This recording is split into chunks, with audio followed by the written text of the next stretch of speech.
Hello, everyone. Welcome to my video X space this week. Also on YouTube, also on LinkedIn, and various other places. So I'm Chris. I work for the Tezos Foundation, and I run their baking infrastructure on Tezos. But tonight they've given me yet another night off, and I always spend my night off with you. And I always talk about baking on Tezos. Usual rules for my X space: we are speaking for ourselves and not for our companies. However, one word of mention, thanks to Trilitech for letting us use the streaming facilities. So my guest tonight is a Tezos OG, Kevin Marabi of Wealth Chain. He's probably well known to all of you. He's been a management consultant, product manager. He's founded many companies. And last year, he and I were talking on our X space, and he admitted to me that he'd never set up a baker. So he jokingly agreed to come along and do it live on a video, and that's why we're here tonight. So before we start, let's just say hello to Kevin. How are you doing, Kevin? There we go. I froze for a second, but now hopefully I'm back and you're hearing me in real time. You're back. I'm good. Yeah. And I've never done a baker before.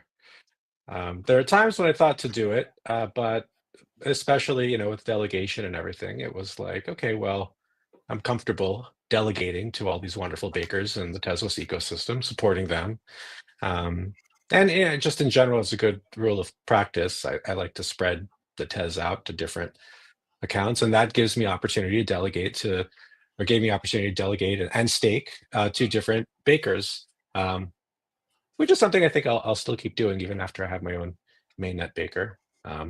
Yeah, good. Cool. So, All right. Well, but yeah. before we get into it, though, so what have you been doing lately since we last spoke? I think we were having a chat in December, and I think we've been on Next Yeah. Space since. Have you been doing anything interesting?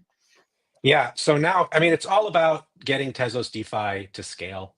That to me is the biggest bottleneck to everything on Tezos scaling. And the best part is we are almost there. We're at that last mile. So much hard work from so many different individuals and entities, and many unsung heroes who are part of the process of building this technology, just like everything in Tezos, brought us to this point. So I'm really excited for that.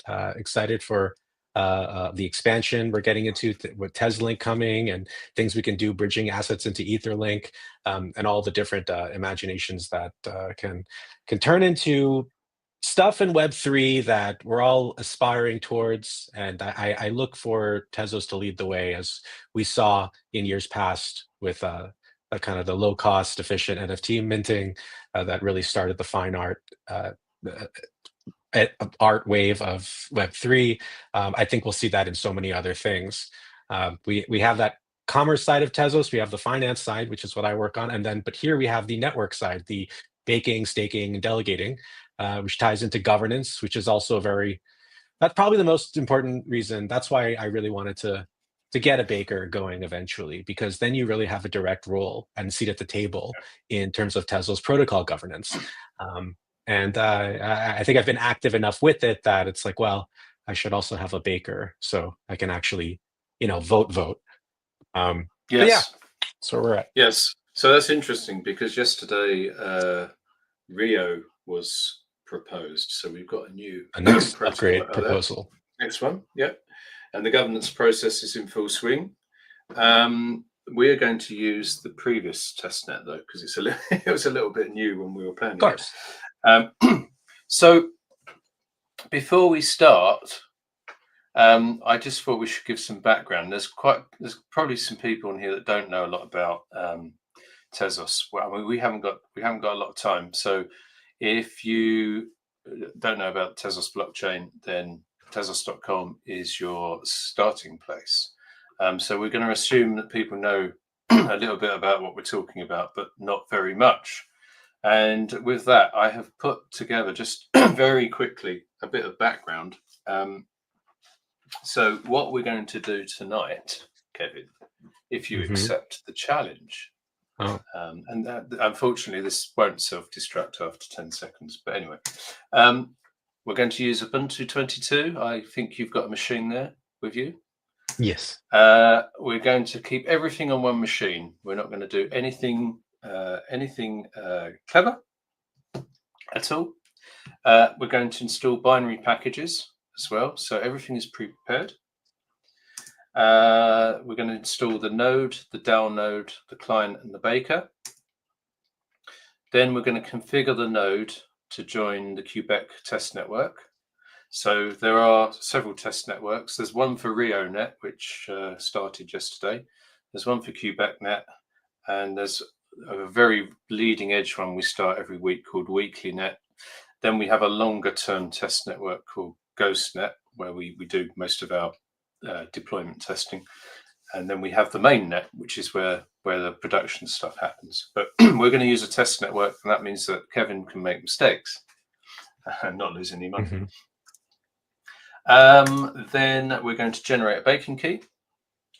We're going to use the client for that, and then we're going to fund that from the faucet. So on a test network, the coins don't have any real life value, so you have a faucet to give you coins. We're going to get 10,000 Tez. And then we're going to configure the DAO node. So we'll explain what that is in a minute. And then we are going to configure the baker. So we should be able to do that in an hour if Kevin can type. Oh, I can type. Like full words. Yeah, you know, there we are. Sentences, all that. Right, so just very quickly then. So the node is the thing that participates in the chain. So it maintains a copy of the blockchain, keeps it up to date, talks to the other nodes on the network, and you can use it to submit operations onto the network. And it sits on the gossip network, it exchanges blocks. So you can just run a node, and if your sole purpose in life is to keep a copy of the blockchain on your hard disk, you can run a node. You can also interrogate that node, get information out, and you can also connect a wallet to that node to submit transactions. Now, the data availability layer node. So this is a relatively new piece of software, and bakers are starting to use DAO on the mainnet now. So there's a data availability layer that sits on top of the Tezos network, and data can be published on that network using this DAO node. And so this is going to improve our capacity and throughput of smart rollups, things like Etherlink. And the bakers are there to ensure that the data is published correctly. So what we're going to do here, we're not going to do any more detail about the DAO, but we're going to run a DAO node, and then we're going to connect a baker to it. Then you got the client. Now the client is a command line wallet. So if you've used a wallet on a blockchain, you've probably got a nice graphical user interface, but the client we're going to use is a command line interface. So most bakers will use that in their life at some point. And then finally, the baker, which is the actual block producer. So the bakers on the network are the ones that are gathering together all the transactions in blocks and publishing them, signing them. And you have to have a baking key because we're on a proof of stake chain, and therefore you need to have a stake in order to guarantee good behavior on the network. So that is a very high level of what these things do. There are docs. So if you pop along to the Octez site, there's some very detailed technical documentation there about these things, if that's your cup of tea. But you can go back to get the ticker up, Tezos.com, and you can start there and find out about these things. Right, so we have actually got a document out there. There is a bit.ly link, Kevin, Chris. If you go there, you'll get a Google document, read only, with all the commands that we're going to type this evening, so you can follow along. Now, Kevin hasn't seen them before, so he's as in the dark as you are. Winging it. Winging the prayer. The couple things before we go on. A lot of people will be wondering, what about mainnet then? Am I going to learn about mainnet? The answer is we're not going to put a baker on production network today. And the reason for that is is that we need to protect our keys more. So Kevin and I are planning to meet up in California in a couple of weeks. We might do a follow-up video, or maybe one sooner, but we won't do it live because we want to spend a bit more time on that piece to get it right. And another caveat is that some of the package configuration that we'll do, there is some plans to change that configuration in the future. So just a caveat.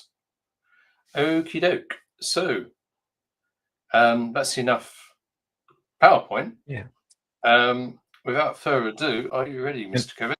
Do you have a Yes. shot in your machine? Well, by the way, if people see me looking this way, it's because I have the screen for like the Baker computer here. And if you want to see what I'll be working with, it's with this. The Nook 11, there it is. There's the name of it up on top. So this meets all the requirements needed to run a Baker. So not too demanding. We can do it on a Raspberry Pi if we so choose, but we're going to use this. Okay. Yep. And how much RAM's in there, Kevin? I told you before I put up the model numbers so I don't have to be accountable for being remembering the specs. Well, I tell you what. Why don't you type the word Let me free? see. FREE. That should tell you. Will it? I don't know nothing. So it's got 16 gig. So that is actually a good size. You can get away with 8 gig, but we want to run the download as well. So 16 gigs, a good size. There, yes, one more than 15. Yes. Yeah. So actually, whilst we're on that, so for one of the biggest hurdles for people to do this is the shell. And so what I would like you to do, can you press the up arrow? Right. So the up arrow goes through your history. So if you want to type a command back or couple back, you just hit up arrow until you get the one. And you can delete and you can move the cursor along the line. So I think you're using there the bash shell, which is quite a common shell.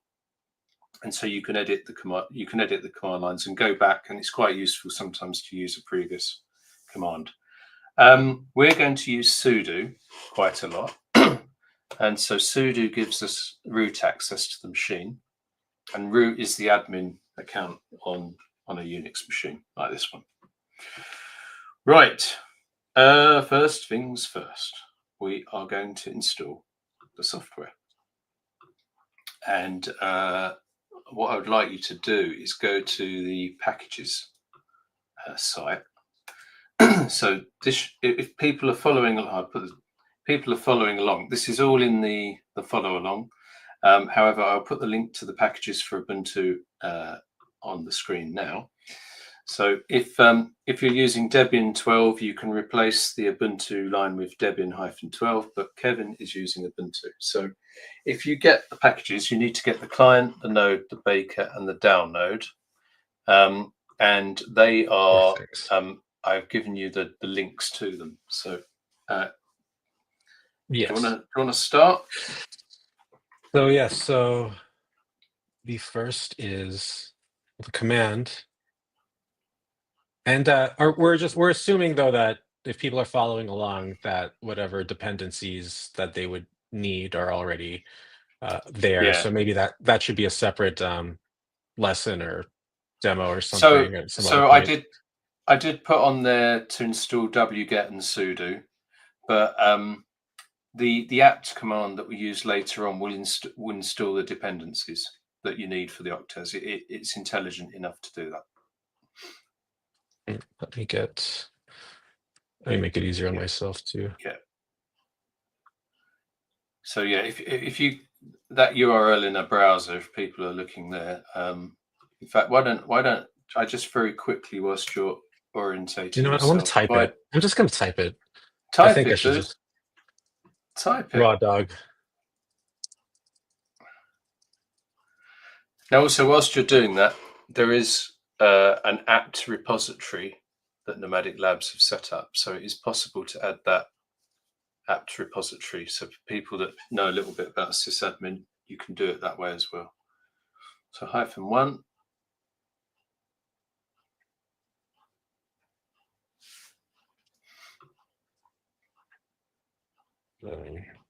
.deb. .deb. So There you are. Now the good news is now you can use your cursors. Oh, you have got, yeah, it looks like you have downloaded the packages before today. type ls. no, I didn't. No, you didn't. Yes, you did. Look, they're Let's already see. there. Okay, so that doesn't matter. I mean, Doesn't we could. matter. Shall we Let's still go remove through them the and same start thing. again? Shall we remove them and start Yeah, again? let's do it. So And then do we edit rm. this. Right. No, we don't edit it. It's one of those things. So if you do rm space star.deb. No. Sorry, asterisk. Like that. Cool. And then rm space star.deb.1. Let's get rid of that rogue one as well. So I think, for the sake of the viewers, I think Kevin has been trying this himself. No, but that's okay. You okay. Can't prove that. Right. Type clear and no one will ever know. Type clear and enter. No one will ever know. Look at that. Okay. If you go up arrow, you'll get the W. Horrible secret. All right. There we are. W. There we are. Yep. See, I'm just a newbie. I don't know nothing. You're a noob.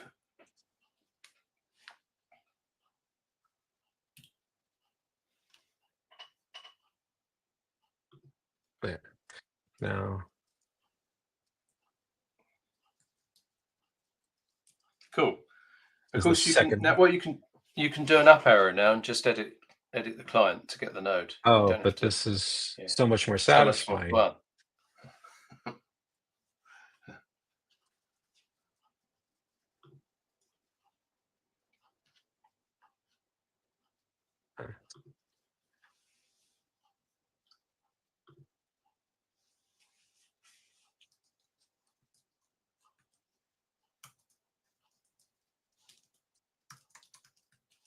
Should be it.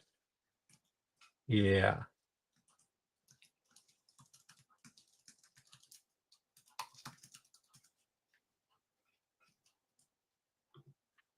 Okay. So those are the first two. Now we need two more.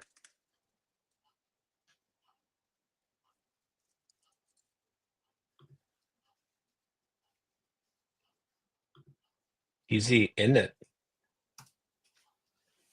Yep. Init.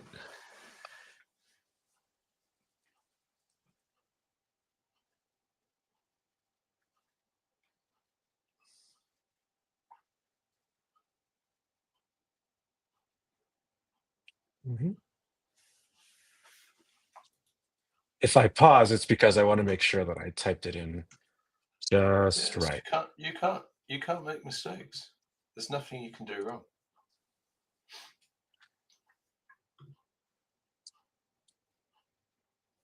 Wait, yeah, that's right.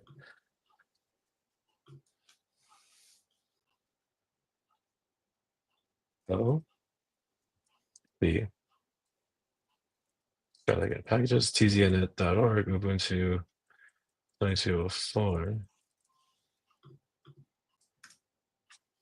LTS, Octez. I forgot to put in Baker. That was my mistake. There we are. That's where the timeline broke. You broke.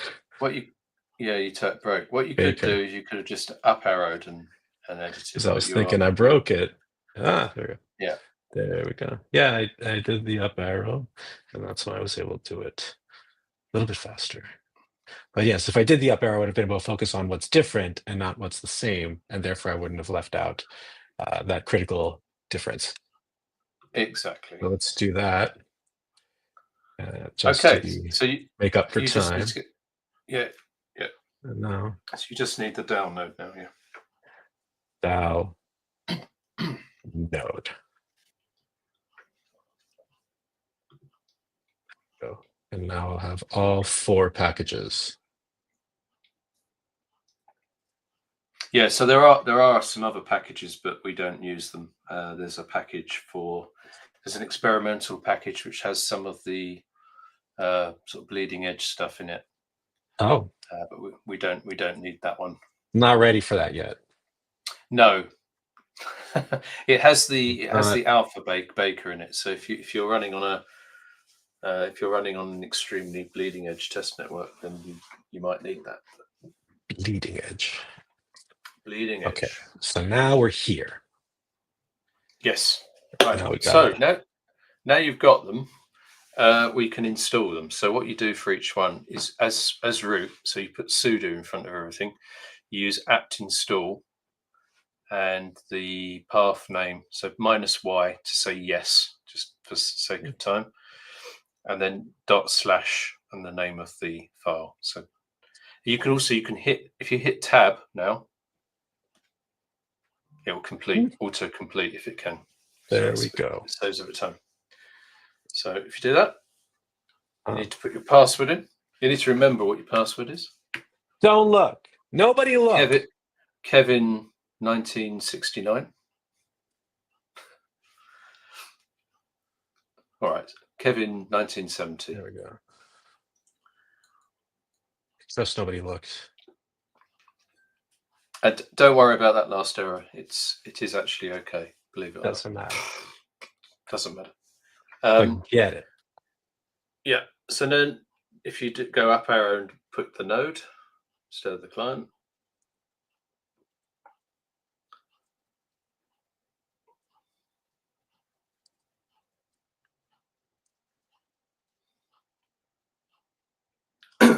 Now this package adds a user to the system called Tezos and a group called Tezos.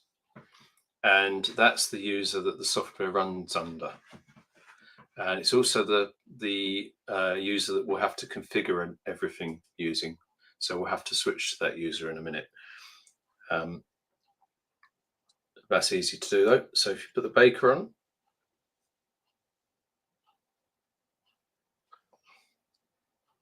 One and then the more download. Yep. for the DAO.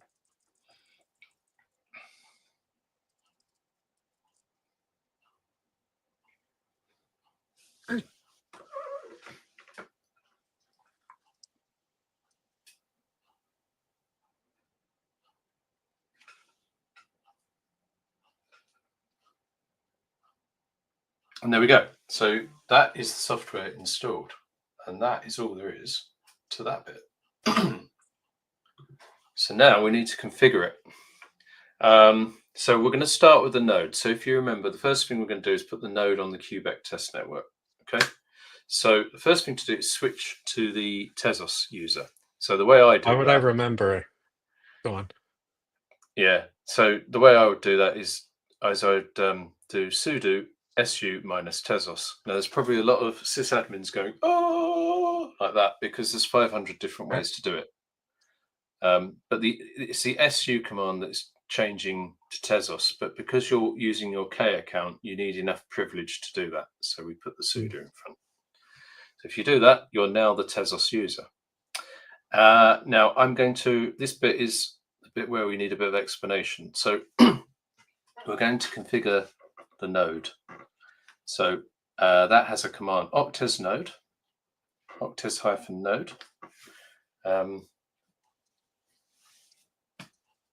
And then space config, space init. Now, before you go on, we're going to specify 4 things. So the first thing is the network. Now, for a test network, we give it a URL, and that URL has a file of data in it that tells you about the network, where to go and look for the blocks, and so on and so forth. So we're using Quebecnet. So the network name for that is a URL. So -- network, and then HTTPS :// and then teznets.com/Quebecnet, because we're going to join the test network for the Quebec protocol. Now the next thing we need to do is give it a history mode. There's 3 history modes. There's archive mode, full, and rolling. Archive is absolutely everything from the Genesis block all the way up, including every possible piece of information you want, including balances. So you can query the chain at any point and find out who's doing what. Then there's full, which is the archive collapsed a bit. So you haven't got all the ledger state. I think you don't have all the balances at every point, but it's a lot smaller. And then you have rolling. Now, rolling is quite a good one for us because you just keep enough of the chain to be able to participate in it. And that means you can use it for wallets and baking without keeping the full history. So we're going to use the rolling mode. So if you do -- history space rolling, and then 2 sort of rather esoteric ones, which we don't strictly have to do here, but we're going to. So there's something called remote procedure call, and this allows you to query your node and ask it things. And we're just going to run it on the local machine. We're not going to expose it. So to do that, --rpc -addr, and then we give it the local host IP address number 127.0.0.1. So that is the address it's on every machine in the world. It's the address called the loopback address. It's the machine you're on, and then 8732 is the port number. And then the last thing is we're going to open our gossip port. So if you do -net -addr, and then this weird incantation, which is some square brackets and 2 colons, what that says is that's the IPv6 notation for people that know, for the all the interfaces on the machine. So the node will run and it will be listening on the gossip port 9732, and if that is on the internet, it can participate fully with the gossip network. So hit return. That's it? Nothing more? That's it. Nothing more. Okay. No synchronization threshold? No, we're going to come to that. So we'll get to that. Yeah, so that is enough. And that's normally enough to participate in the network. What I would like you to do, though, is, as a quick aside for people, we're joining a network that doesn't have many nodes on it. And so one of the things that a node does is it likes to have a certain number of nodes in its connection table to consider itself synced.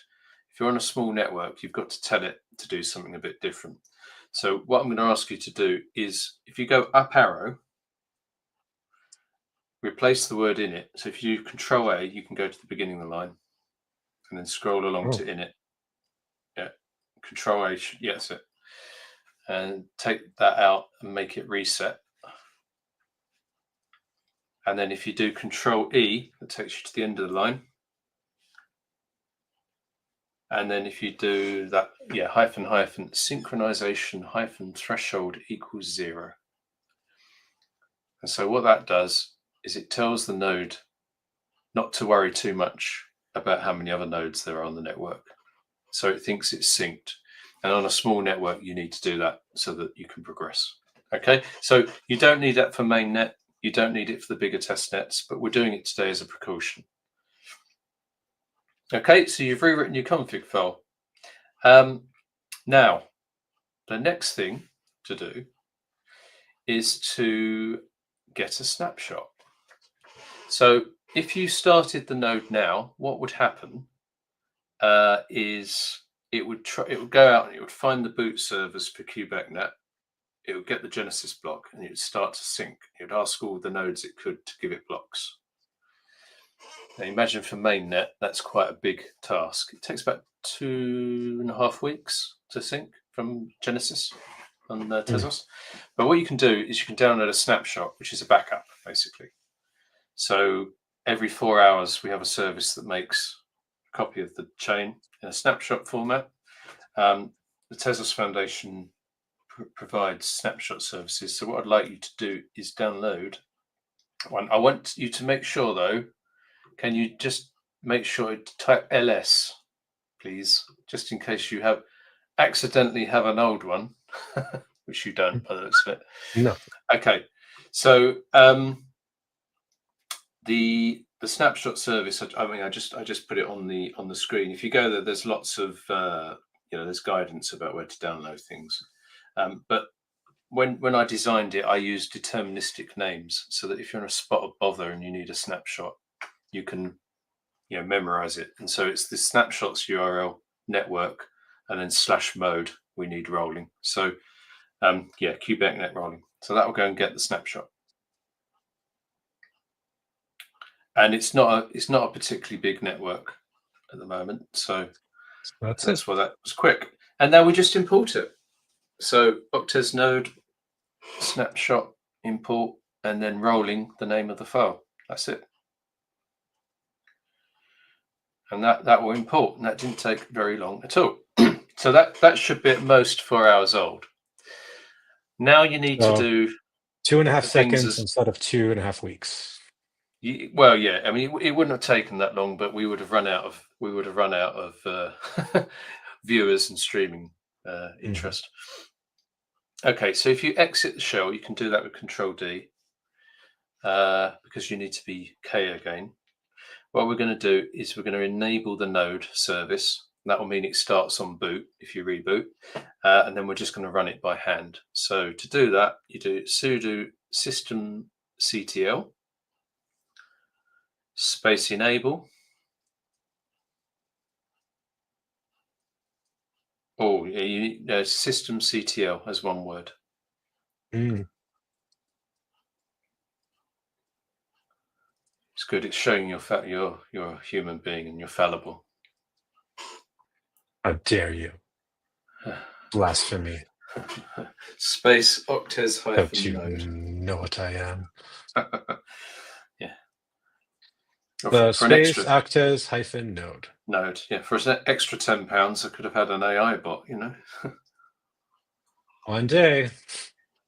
One day. There we are. So that will enable the service.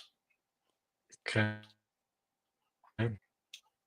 And then if you do the same thing but with start instead of enable, that will start the node.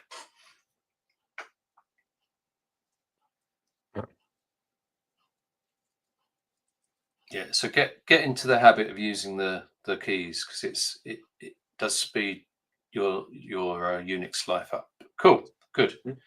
Now, what we can do is we can look at the logs. So these packages put their logs into /var/log/Tezos. And there's a log there called node.log, but you need to be root to read this one. So sudo space tail space -f space and then /var/log/Tezos/node.log. Okay, so hopefully if it started, there we are. So February the 20th at 11:30. So that's California time. And it's generating its identity file. So the node has actually started. What the tell command does is it, with the -f, is it looks at the last bit of the file, but it follows it. And what you can see there is it started its node. It's found some peers, some other peers on the network, and it's starting to fetch the bit of the chain it hasn't got from the end of the snapshot to now.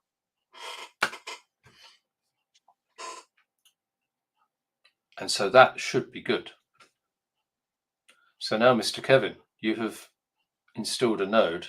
We started to stream at 7 o'clock. I waffled on for about 10 minutes, but now you've got your node up and running on the network. It could have all been done in a minute.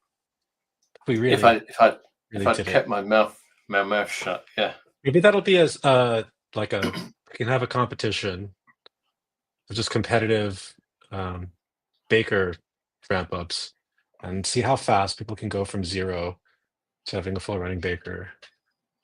Yep. The fastest. The winner wins 1 Tez. Yep. So another thing that we didn't say, we're using the binary packages. It's possible to use Docker images. So the Docker implementation we have is quite nice. So you can set up a Docker on your normal work machine and run that node in the background on it using Docker. You can also build everything from source, obviously. If you're working on Tezos a lot, you'd want to do that. And you can also download the camel packages. So Octez is written in a language called Objective-Camel, and there are packages that you can just download of it. So there's several ways to install it. But I do this one because I find it easier for beginners. Okay, so welcome to a new world, Kevin. If you do Control-C, you will drop out of that back to your shell.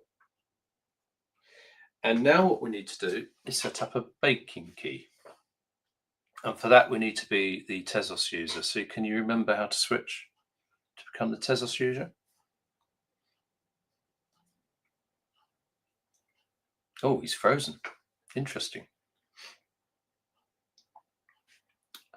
Well, I might have to fill in some time then. We're waiting for Kevin to come back with his shell. Oh dear. So what we're going to do next, hopefully, if we can get Kevin back, is he has dropped. If we can get Kevin back in, he will generate a key and he will get some funds from the faucet. And what we're about to do is absolutely fine on test networks. Welcome back, sir. Thank what you. we're about to do is absolutely fine on a test network, but it does store the secret key on the hard disk of your baker. So it's not suitable for a production baker. And this is what we said. We might do a video in the coming weeks what to do on mainnet, but we're not going to go into detail on that tonight. So what we're about to do, caveat, absolutely fine for a test network to get things going, but don't do it on mainnet because it's dangerous. So, Kevin, can you remember how to switch to Tezos user? Why would I remember? I don't know. Switch. I mean, you're an entrepreneur. You must remember something. You know everything. Switch user. No, I have no idea. You gotta tell me. You gotta handle Right. So, yeah. So basically, then, as a root, so sudo space su-tezos. And now Tezos again. Now your Tezos again. So what we're going to do, we're going to create a key, and it couldn't be easy. You type Octez client space gen keys. Kevin. No, you don't need anything else. There we go. Yeah. Hit enter. It will just warn you that you're not on mainnet, which is fine. And that has created a key pair for you. If you do Octez client list known addresses,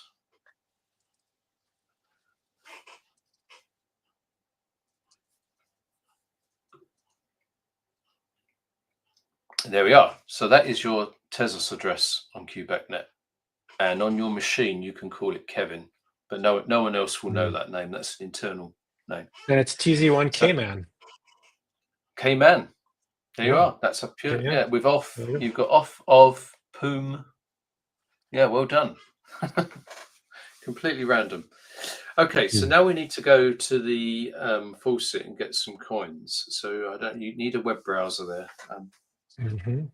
Or to change your screen, and you'll need to copy that address as well. Yep.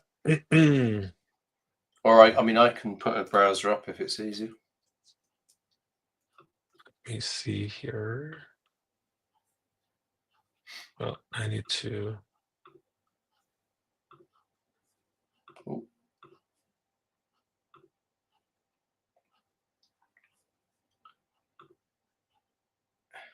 Oh, is that you? There you go. That's me, just in case, yeah. Oh. I didn't intend to put it up either. So,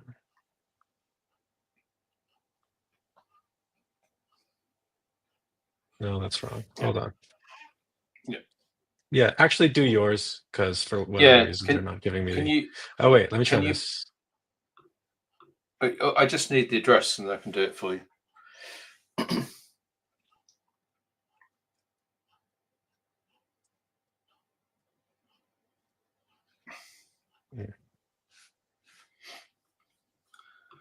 All right. So obviously, if you're baking on Shift Control C.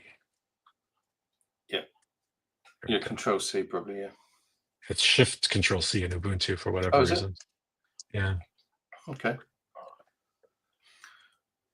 So obviously, if you're a mainnet and wanting to do this, there's no magic faucet to give you free money. So you'd have to go and get some funds from an exchange or persuade someone to give them. But all you do in this faucet is you say, I'm going to go for 10,000. Actually, let's do that. Click request. And the magic money tree gives you some money. I'm just going to very quickly, if you don't mind, look in the Block Explorer, actually, just to see what we can see already. So yeah, there's the first transaction on your key. You've received 10,200 Tez from the full set, which we branded. We branded it Farah full set, which I thought was quite amusing. I don't know why. Okay, so now we need your shell back. Our faucet. Good old Farah. Yeah. There's your shell. Right. So you've got your coins. Now you need to well, actually, let's just check you've got your coins. So as far as your machine's concerned, so if you type Octez client get balance for Kevin,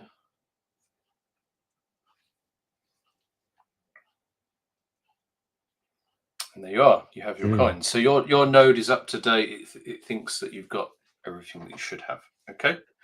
So now what we need to do is we need to tell the chain that you want to bake with this key. Now, another name for a baker is a delegate. I mean, as you alluded to early on, there's this governance process we have.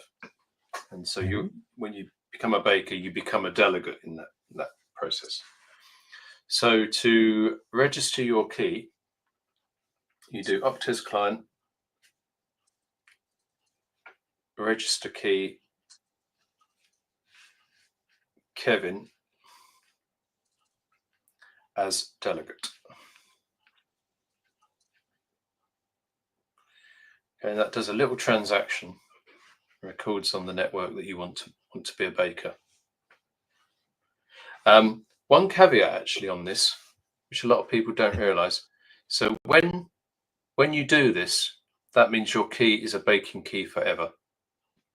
Okay, you can't then delegate and stake your coins with anyone else. So if you do this with a wallet that you quite like, which people do get attached to wallets, you need to think a bit carefully about it. So if you're going to bake, I would go and get a new key and use that key.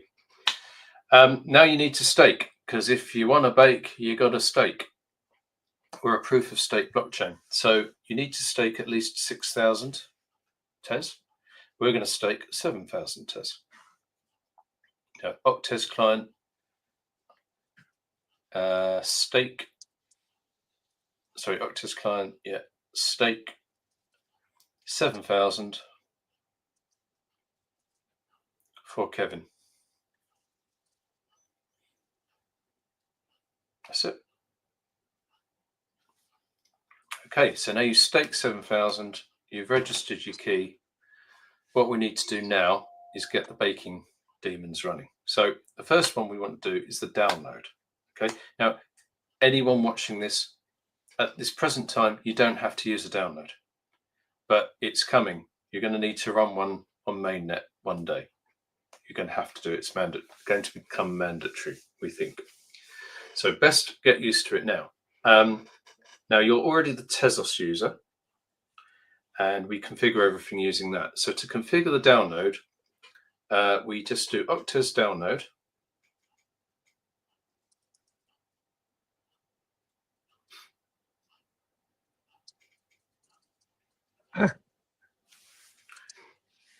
Yeah, if you can normally hit tab and it will help you complete. So space config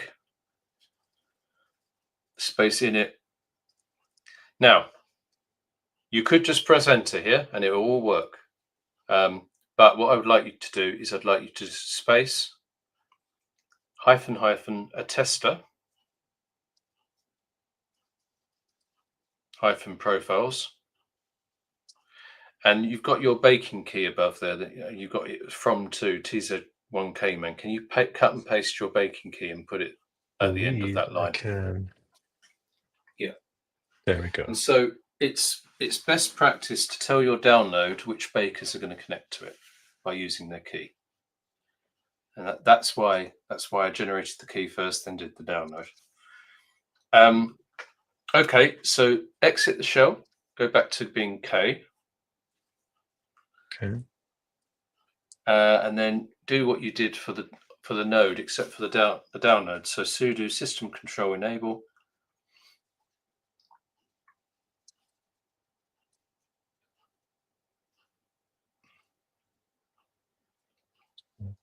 Space octez -dal -node.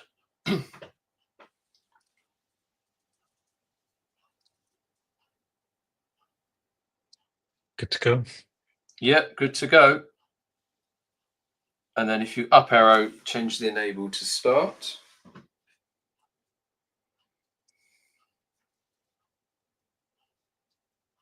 Yep. Good stuff. Now there's a log file like there is for the other node. So if you do tail space -f /var /log /tezos dal -node.log. Hopefully it's worked, and it has. There you are. So the download has started. It's generated its own identity. It's already connecting to things on the network there, and it's tracking the chain. Okay. And so there's chatter in the community now about running a download. That's all there is to it. Okay, that's all you have to do. It just drops in. That's all it is. All it is. Right. Last thing then is to get the baker running. So if you Control C, and this is a little bit different. So we have the baker. The baker at the moment doesn't have its own config file, so the package has one, and we're going to edit the config file as root. So if you do sudo space nano space etc /octez baker.conf. Okay, now nano is an editor. It's quite a nice editor to use. If you hit enter, oh, that's interesting. That's a new file. Did we install the baker? We must have installed the download. Perhaps we didn't install the baker. Do a Control exit. Control X, sorry. If you type octez -baker, see, and hit tab, see what happens. Ooh, we didn't install it, did we? So, yeah, we're not even following our instructions. So, sudo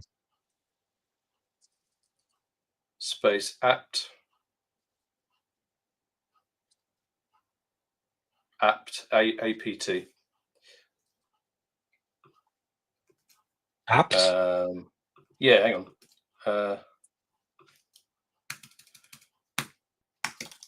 Yeah, sudo apt install -y /octez baker.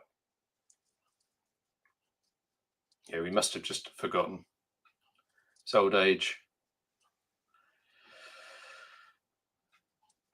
So hit tab. That's it. Perfect. And now that is interesting, isn't it? So it hasn't installed the config file for some reason. Oh dear. Okie doke. What can we do about that then? So can I let me just see if I can get my machine up, and then we'll fix yours.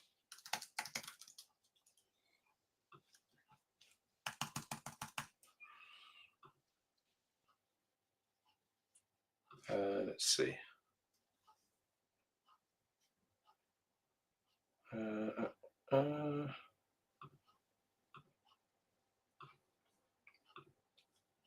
There's always something that goes wrong.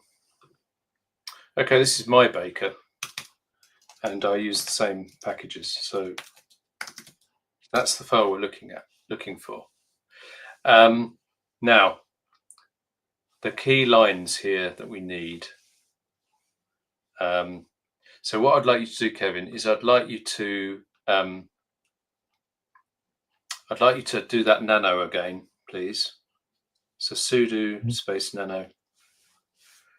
Okay, and I'm going to tell you what to type in there. Okay, so for the people at home, what I think's happened here is the baking package has been on this machine before, and as a result, the registry thinks the config file is still on the machine, and it's not. Doesn't matter. So basically, what you need the liquidity baking vote. So you need to type LQ_vote equals. Oh, do you want to do it on yours, or do you want me to do it to try? No, do it on your. If you do it there, I'll just keep this on the screen, then we can flip back to you. Yep. Okay. Yep. So just do LQ_vote equals pass. Now, actually, we found a bug here, so that actually should be set to on, off, or pass. So this is liquidity baking. Something's far too complicated for me to explain here, but the point is you need to vote on it if you're on a baker. So on a test network, it's just as safe to vote pass. On mainnet, you need to make an informed decision about what you want to do. Okay, so LQ_vote, set that to pass. Then you need to set your baking key, and you need to set that to Kevin. So baking key equals Kevin. And what else do you need? You also need the DAO node. Let me think, what do you have to put there? So you have to tell the baker to use the DAO node on the machine. And to do that, you basically put DAO URL equals HTTP and then the local host address. So I'm going to switch back to you now so people can see. Now you're doing it in the shell. You need to do sudo space nano etc. So if you hit up arrow a couple of times, it's in your history. That's it. Right. So LQ_vote equals pass. Baking_key equals Kevin. And then the DAO URL. So what that's telling the baker just to use the DAO node that's on the local machine. You can, of course, run the DAO node on a different machine if you want, but that's a bit beyond where we are today. So if you do Control S and Control X, now that should be enough. I'm just going to check my notes. That should be enough.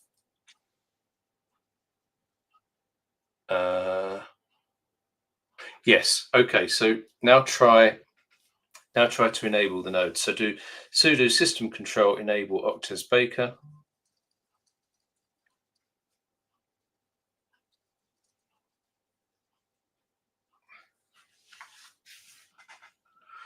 -baker. Yes, a baker. That's right. It's because people are watching you type. And then try and start it. Now, if we've got our config file right, it will start. If we haven't got our config file right, it won't start. We can fix that though. Okay, do that. See what happens. Fingers crossed. Ooh. Okay, so now there should be a log file starting in the same place. So if you do tel -f /var/log /tezos, right, do a slash and hit tab. Slash and hit tab twice. Yeah. Okay, there you are. So the baker has actually started. So if you look at baker underscore, I think it has anyway, baker underscore psq beck. That's the baker that we're interested in. I think it should have started. That's it. maybe. Okay, it's February the 20th, isn't it? Well done. Mm-hmm. Okay, so for the purposes of people watching, yeah, we did have a little issue there, which won't happen if you followed along. So we had to put a workaround in. But life is hard. Now, Kevin has done everything he needs to do to become a baker, and he did that in 55 minutes with a lot of chatter. So quite a lot of people come up to me and say, how do I become a baker? And the answer is do what we've just done. If we're on mainnet, we'll need one of these, a ledger device to hold our key securely. Or we need to put our key into a hardware security module of some sort. But the fundamentals are there. Okay. I'm just going to pop you off the screen there and put back the block explorer if I can find it, because now we should have some. Let's have a look. Now we should have some relatively different. If I can find the screen on my. So if I reload the block explorer there, we can see what's happened here. So you've got your transaction from the faucet. I think you registered as a baker, didn't you? Yeah, that's right. So at the same time, you revealed your public key on the chain, which is fine. You then registered as a baker, and then you staked 7,000 Tez. Now we're going to have to wait a couple of cycles before you get baking rights, and we're about to go into cycle 10.209. The Quebec is very fast, but eventually you'll be able to come back here and it will populate. Now, between 8 o'clock and 9 o'clock, you've got 10 attesting slots. So you will verify 10 blocks on the network. And I suspect after 9 o'clock and 10 o'clock, you will actually start to bake. You won't get many blocks because you've got a small stake, but you will begin to bake and attest. Mm-hmm. So congratulations. Thank you. I now have Quebecnet baker. So how do you feel, Kevin? How do you feel now you've Tezified. Tezified, yes. Feel good. Want to get is there any aspect to it? Yeah, we do. Yeah, we are going to do mainnet. We will do mainnet. We'll make a video of what to do with the ledger. I think people might want to know. I'm thinking of it's like down the line, updates that'll come, and things that I would have to do. Oh, and voting when voting and because these are like the regular maintenance of it, and how much upkeep am I looking forward to for people who are like, okay, I can set up a baker, I can do it in under an hour, but what am I gonna have to do after that, and how long will that take? Yeah, so I've been running a machine under my desk for 3 years, and I think I turned it off once. I think the electricity board turned it off because I had a power cut as well. And I have a ledger on there, and I use what's called a consensus key. So that's a slightly more complicated setup, but you can have your baking key on, say, your ledger that you keep in your safe, and you can delegate your consensus to another key that you bake with. So what that allows me to do is have my master keys on my personal ledger. And then when I want to vote, I just take the key out and plug it into my Mac and issue the voting commands. And then the baker just carries on. All I have to do on my baker is make sure I update the software. So at the moment we've got Rio. There'll be version 22 release candidate 1 coming out next week. And then when Rio gets through the governance process and is chosen, everyone will need to upgrade to version 22. And that's it. And you can do that with simple package commands in your case. So you could just get the new packages, install the new ones, start and stop everything. And we'll be back for that, probably. We should show people the little nooks and crannies of the ecosystem so they can see my journey from start to present. Absolutely. Yeah, so that it doesn't take very long. It doesn't take very long. Yes. every time. It Quick. sits there and churns. There's a little Telegram app called the Tezos Notifier. So if you subscribe to that and you put your address on it, this is for mainnet. You put your address into that. If there's something wrong with your baker, if it's not baking a block or not endorsing, it will send you an alert. So you know if your baker is down and you can go and do something about it. That's another thing to consider. All right. So I'm sort of at the. I got one more question. How would I accidentally double bake? Oh yeah. Well, actually, on your setup. Why is it so bad? Why is it so horrible to do? Yeah. Well, so first of all, if you think about your setup, you've got a key on the disk. So if you were to run a second baking daemon, both bakers will think they're Kevin, and they'll try and bake at the same time. Now, if you introduce two different blocks into the network at the same level, just think about what it's doing. You've got your chain, it's growing. And you put two blocks in at the same level, what you've done is split the chain. Caused a problem. It will eventually sort itself out, but you don't want to do that. And also, you don't want to double a test as well, because you could double a test two different blocks, and that would cause a problem, because again, you're causing splits.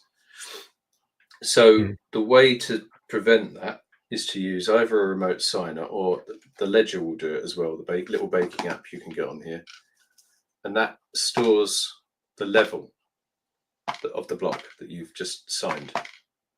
And so if you've signed block 2000, it won't let you sign it again. And that's what prevents double baking, using a remote signer or a device like this that will look after what's called the high water mark. So that's how you prevent it. But yeah, a lot of what a professional baker does, when they've got millions of Tez at stake, is key management and protecting the keys. The higher stakes it gets, the more you got to do. Yes, especially if you have responsibility to others. Well, then of course, if you look at some of the bigger players like the exchanges and people like the Tezos Foundation as well, where we're audited regularly. The keys for the 8 foundation bakers were generated under very controlled conditions in a room that had been swept for cameras and bugs and everything. And those keys were divided up and put into vaults.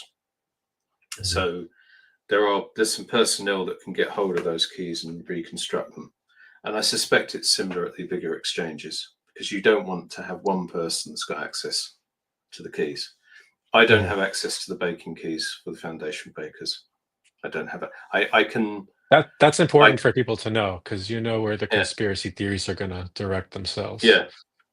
All I can do is vote pass in an election and bake with them, but I can't. That's it. I can't actually do anything else with them. Right. So you're a caretaker.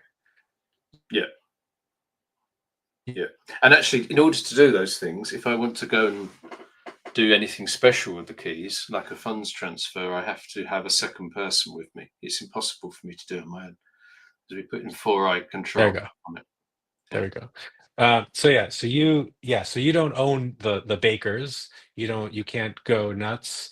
If you have some sort of a condition that causes you to do things that you wouldn't normally do, and that just emerges in your brain, there are protections to prevent that from having adverse effects on these very valuable bakers.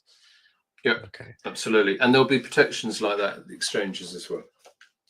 Bitcoin Swiss have got a lot of procedures around their keys and their vault. You have to go into special rooms even to do things. Yeah. So I think it's nice to look at stuff like that and see this kind of management, or the parts that are like can be talked about, obviously, like it gets to a degree of sensitivity. But for the sake of, I think some people who are like, maybe they feel a fiduciary party to it, they'll feel good about it, but also it might inspire people to step up their own baking game and think, hey, maybe I can make a larger scale service, and this is what enterprise grade security means. I can do that. I'll take that on, and then they can explore it on that level. So there's a whole world. There's a whole world of this, Yeah. but this is the basic. This is how you do it. All right. So, was there anything in there when you were going through that? Obviously, you're probably sitting there going, "Oh, I sort of understand this bit." Yeah, yeah. Mhm. What's this? Um, Oh, what's this bit? Was there anything that was really not clear to you that you were doing in that I think probably just process? the yeah. I mean, there's the connectivity between the different steps, but ultimately, I mean, I think the framework for it is easy enough that I can pick those other things up. It's like, okay, so we get these packages. All right, we go in, we have a key. All right, recognizing that key. All right, we're starting things up. All right, this is the client. This is the all right. This is the DAO. That's something else. That wasn't always there. But we're doing that too. Um, yeah, and then I think the confirmation of being able to see all the lines come in, and that the satisfaction of that, it's like, okay, I've done it. Mm, I've come that far. Um, yeah, which is always, I think that's when you don't have a graphic user interface, it's always kind of like you're really digging to make sure, like, did it just go to the next line, or does that mean I did it mm, right? You don't know. It's like, well, you'll find out. And it's a lot of little confirmations you need as opposed to graphic user interfaces, which are just like press the button. Either you get the check mark or you don't. mm. Um, so, Absolutely, yeah. um, so yeah, and I think that's the hardest bit of it. I think the Linux system administration is the bit that people struggle with. So if mm, you don't need to know very much about it. You just work your way around the command line. But of course, yeah, most computers these days we don't use command line. If you go back to when I was growing up many years ago, we all we did was type commands yeah, into command lines. So and it was I was less sort of forgiving used to it. then. You had to be a bit more. Yes, You didn't have as much yes, flexibility within it, or it's kind of like a little visual app itself. Um, yeah. yeah. Okay, so if you were to if you had a wish list, then would GUI be in the top five? A way to Um, set perhaps for user accessibility. If someone wants to join Tezos, they download a GUI app and they Either use that that rather or than. I mean, yeah, I think there is some kind of well, we've always said this, but I don't know. I think we always it's good to rethink and wonder if it's right. There is a benefit to like I forget what it's called, like positive frictions where people are going in, they are driving stick with this, and they do have to make that much more of an effort. I think it definitely filters out those who maybe are not so serious, and that reduces maybe Baker volatility. And those who do come in and go to the finish line with it, they'll take it that much more seriously, and then they appreciate their own efforts, and they want to build on that. So I think that has been a positive, but definitely if we want to like the scaling, and from the very beginning, people were asking for like, yeah, graphic user interface. Let me just click a button, um, and yeah. So I mean, we'll probably get there to that point eventually, but I think Hmm. a preliminary step would even be to just maybe even fewer commands to Yeah. execute the same amount. Because they're the things that I need. I need a key. Okay, I can get that. Hmm. I gotta get the test, can get that. It's all the other stuff that Hmm. I think Well, becomes frictions for people. so, And so that Serical have got a nice script actually, which we need to adapt for these packages that actually configures everything and goes to the faucet as well. So that's quite a nice thing. Now there are two other things we should probably mention because there's a piece of software called Tezbake, Mhm. which wraps around Octez. So it's another shell for Octez, and quite a lot of people like that. It Mhm. gives them a sense of security around using Octez. So if this stuff worried people a bit, you can go and look at Tezbake. There's also Kiln as well, and Kiln, as I recall, has a more graphical interface. So you can That look was at the those things. first, I think. Yeah, but Yeah. they're all Octez underneath. I mean, it's the same thing going on Yeah. underneath. It's just how you present it to the user. Now, I'm just going to quickly go back to the um, the Block Explorer, because I've got some good news for you. You've got 17 slots, and in 3 minutes, you're going to, well, yeah, we're going to have a word with Dimitri because he still uses the word endorsement. So this should be attestation. We changed the name, but it's it's the process of validating other blocks that are not. But in 3 minutes, you are going to attest. So the baker says this is the stuff that happened, and then the attesters are like, yeah, it did. Yeah, and that's how you can feel confident. Yeah, more or less. Yeah. You've also got pre-attestations as well. These are all part of a system called TenderBake. And if we go back a few years, when I started at the Tezos Foundation, we had a consensus mechanism called EMI, which is very similar to the Bitcoin one. So you needed to wait 5 blocks before your transaction was confirmed. And so if you think about that in the scheme of things, if your block time is a minute, say, you've got to wait 5 minutes. Now, when we switch to TenderBake, there's a very complicated mathematical paper written by some very clever people on TenderBake, and that describes this algorithm where you can settle in 2 blocks. So we've got a block time, I think 8 seconds now, and we're pushing that down further and further as we can go. So in 16 seconds, your transaction has settled on Tezos. If I go to the supermarket and buy a bottle of wine, it takes me longer than 16 seconds to buy it with a credit card. So I think that's worth considering that the speed is there. And so I really do want to end. I want to see you attest. So we have 2 minutes, and then I'm going to call the thing to an end. But I want to see you attest. What else would you have if you had infinite? So from the perspective of running a baker, what else would you have? Anything that comes to mind? I'd want to. Such a good question.